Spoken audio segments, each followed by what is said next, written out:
Good morning students. आज के video में सबका स्वागत है। आज हम जो टॉपिक पढ़ने वाले हैं वो है सेक्रेटेरियल ऑडिट या सचिवीय लेखा परीक्षण। तो ये क्या है? जो आपने इसके पहले ऑडिट पढ़ा है वो होता था बुक्स ऑफ अकाउंट्स का ऑडिट।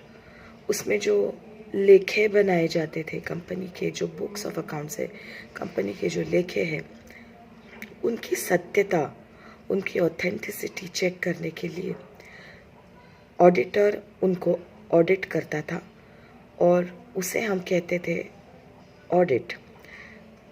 तो अब ये जो कंसेप्ट है सेक्रेटेरियल ऑडिट का, ये कंपनीज एक्ट 2013 में इंट्रोड्यूस किया गया है सेक्शन 204 में। तो इसके अनुसार क्या होता है कि कंपनी सेक्रेटरी का जो स्कोप ऑफ वर्क है या वो जो कार्य करता है वो बहुत बड़ा है। कई सारे कार्य वो करता है। इतना ही नहीं, कंपनी सेक्रेटरी के कार्यों पर कंपनी अधिनियम के अलावा अन्य कई अधिनियम हैं जिसके अंतर्गत कंपनी से संबंधित कार्य उसे करने पड़ते हैं। तो हर काम करने की एक पद्धति होती है, एक मेथड होती है और सेक्रेटेरियल स्टैंडर्ड्स, इस सेक्रेटेरियल ऑडिट में ही सेक्रेटेरियल स्टैंडर्ड्स या सचिवीय मानक दिए गए हैं जो ये तय करते हैं कि हर कार्य, चाहे वो नित्य यानी कि रेगुलर बेसिस पे करने वाला हो या आकस्मिक यानी कि ओकेजनली करना पड़ता हो, यानी कि रूटीन नेचर के वर्क्स और एमरजेंट नेचर के वर्क्स, चाहे किसी भी तरह का काम क्यों ना हो, उसे करने का एक स्टैंडर्डाइज्ड तरीका है जो इन सेक्रेटेरियल स्टैंडर्ड्स या सचिवीय मानकों में दिया गया है। और सचिवीय लेखा परीक्षण या सेक्रेटेरियल ऑडिट ये चेक करता है कि इन स्टैंडर्ड्स को फॉलो किया गया है या नहीं।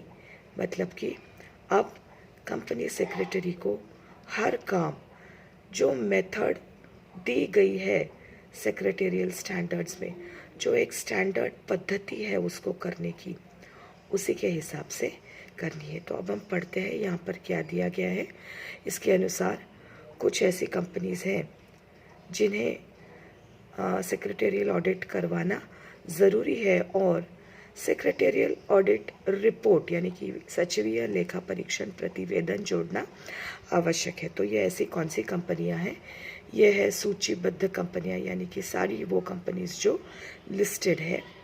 प्रत्येक कंपनी जिसकी प्रदत्त पूंजी 50 करोड़ या उससे अधिक है, ऐसी सभी कंपनियां जिसका पेड अप कैपिटल 50 करोड़ या उससे ज़्यादा है।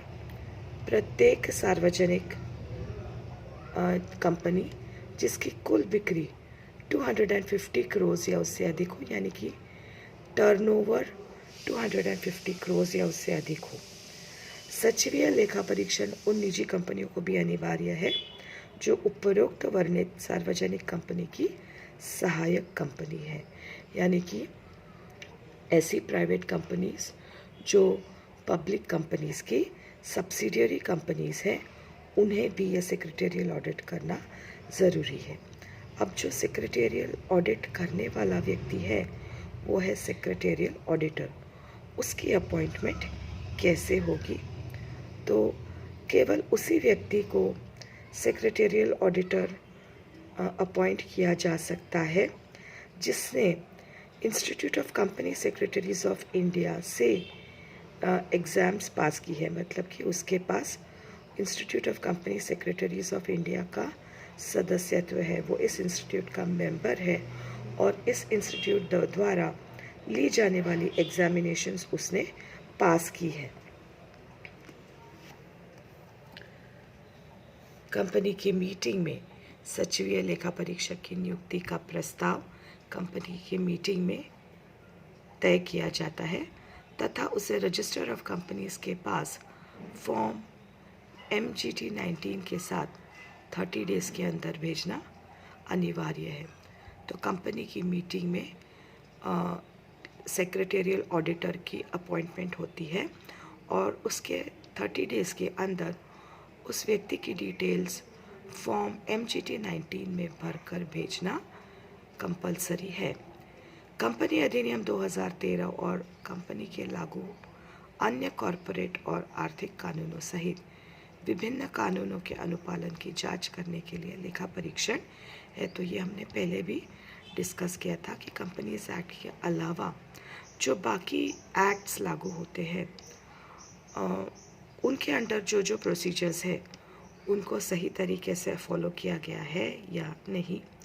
सचिवीय अंकेक्षण की जानकारी प्रपत्र क्रमांक MR3 के प्रारूप द्वारा प्रेषित किया जाता है और उसके लिए निम्न चरणों का ध्यान रखना आवश्यक है। तो जो सेक्रेटेरियल ऑडिट की जानकारी है या जो रिपोर्ट है वो उसका फॉर्मेट फॉर्म MR3 में दिया गया है और किस तरह कौन से स्टेजेस से ये गुजरेगा वो स्टेजेस नीचे दी है। सूचीकरण समझौता, लिस्टिंग एग्रीमेंट, कंपनी अधिनियम 2013 से संबंधित प्रावधान, regulations as per companies act 2013 अधिनियम के प्रावधान और विदेशी विनिमय व्यवस्थापन के अधिनियम के प्रावधान। तो विदेशी विनिमय व्यवस्थापन मतलब कि foreign exchange management act FEMA के अंतर्गत जो प्रावधान आते हैं वो। अब जो नेक्स्ट टॉपिक हम पढ़ेंगे वो है सेक्रेटेरियल स्टैंडर्ड्स का, जिसकी हमने बात की थी कि हर काम को करने का एक स्टैंडर्ड प्रोसीजर दिया गया है और उसे हम कहते हैं सेक्रेटेरियल स्टैंडर्ड। तो वो कौन से हैं और किन कामों के संदर्भ में है ये हम अगले वीडियो में पढ़ेंगे।